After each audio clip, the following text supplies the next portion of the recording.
Hi అండి, కాకరకాయ fry ఎలా చేసుకోవాలి ఈ వీడియోలో చూసేయండి. ముందుగా కాకరకాయ తీసుకొని కట్ చేసుకొని పసుపు కొంచెం ఉప్పు వేసుకొని కడుక్కొని చిన్నగా కట్ చేసుకోవాలి. తర్వాత మిక్సీ జార్ తీసుకొని ముందుగా కట్ చేసిన ఒక కప్పు కొబ్బరి ముక్కలు, అలాగే ఒక కప్పు నువ్వులు, ఇంకా ఒక కప్పు శనగ పలుకులు, 4 ఎండుమిర్చి కూడా వేసుకొని మంచిగా మిక్సీ పట్టుకోవాలి. మిక్సీ పట్టుకున్న తర్వాత పక్కన పెట్టుకొని ఒక పాన్ పెట్టి ఒక స్పూన్ ఆయిల్ వేసుకొని అలాగే ముందుగా కట్ చేసి పెట్టుకున్న కాకరకాయ ముక్కలను కూడా అందులో వేసుకోవాలి. వేసుకొని మంచిగా ఆయిల్లో ఫ్రై చేయాలి. ఫ్రై చేసిన తర్వాత ఒక స్పూన్ సాల్ట్ వేసుకొని అలాగే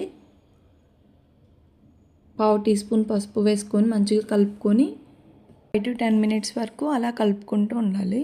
కలుపుకున్న తర్వాత దానిపై ఇలా మూత పెట్టుకోవాలి. మూత పెట్టుకొని కాసేపు మంచిగా ఫ్రై అయ్యే వరకు కలుపుకోవాలి. కలుపుకున్న తర్వాత ముందుగా మనం మిక్సీ పట్టుకున్న ఆ పేస్ట్ని ఇందులో వేసుకోవాలి.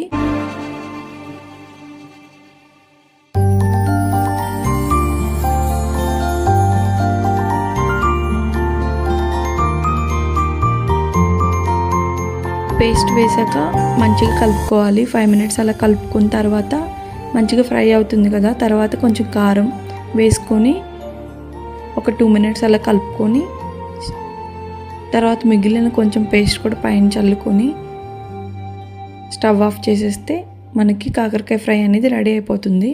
చాలా టేస్ట్గా ఉంటుంది. మీరు కూడా ఒకసారి ట్రై చేసి చూడండి. ఎలా వచ్చిందో కామెంట్ చేయండి.